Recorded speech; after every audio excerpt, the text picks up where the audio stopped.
বাঙালি ক্ষুদ্র জাতিগোষ্ঠী অধ্যুষিত নেত্রকোনার সীমান্তবর্তী উপজেলা দুর্গাপুর। এখানকার প্রায় ২.৫ লাখ মানুষের স্বাস্থ্যসেবার একমাত্র ভরসা এই উপজেলা স্বাস্থ্য কমপ্লেক্স। আশপাশের বিভিন্ন এলাকা থেকেও স্বাস্থ্যসেবা নিতে আসেন অনেকে। ৫০ শয্যার স্বাস্থ্যকেন্দ্রটিতে প্রতিদিন গড়ে চিকিৎসা সেবা নেন ৫ শতাধিক রোগী। তবে গত ২ মাসের বেশি সময় ধরে বন্ধ স্বাস্থ্য কমপ্লেক্সের সরকারি অ্যাম্বুলেন্স সেবা। এতে জরুরি চিকিৎসার জন্য তাৎক্ষণিক রোগী স্থানান্তরে বিপাকে পড়তে হয় রোগীর স্বজনদের। বাধ্য হয়ে বাড়তি টাকায় রোগীদের নিতে হয় বেসরকারি অ্যাম্বুলেন্স সেবা। ফলে ১২৩০ টাকার ভাড়া গুনতে হয় ৫,০০০ টাকা পর্যন্ত। এতে প্রান্তিক জনগোষ্ঠীর ঘাড়ে পড়ে চিকিৎসা খরচের বাড়তি বোঝা।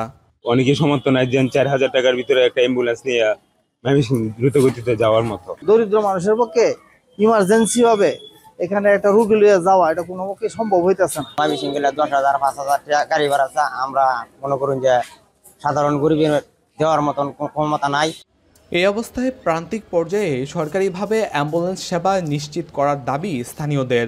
হাসপাতাল কর্তৃপক্ষ বলছে, সরকারি অ্যাম্বুলেন্সের চালক নিয়োগ সহ দ্রুতই সমস্যা সমাধান হবে।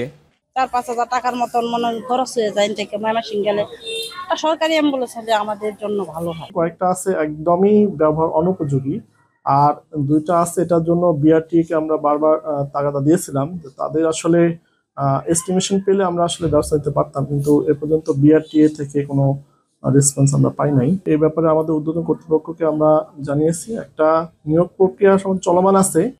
১৯৯৬ সাল থেকে ২০১৯ পর্যন্ত মোট ৫টি অ্যাম্বুলেন্স পায় দুর্গাপুর উপজেলা স্বাস্থ্য কমপ্লেক্স। এর মধ্যে 2টি আগুনে পুড়ে নষ্ট হয়েছে, আর বাকি 3টির মধ্যে 2টি পুরোপুরি বিকল হয়ে পড়ে আছে গ্যারেজে।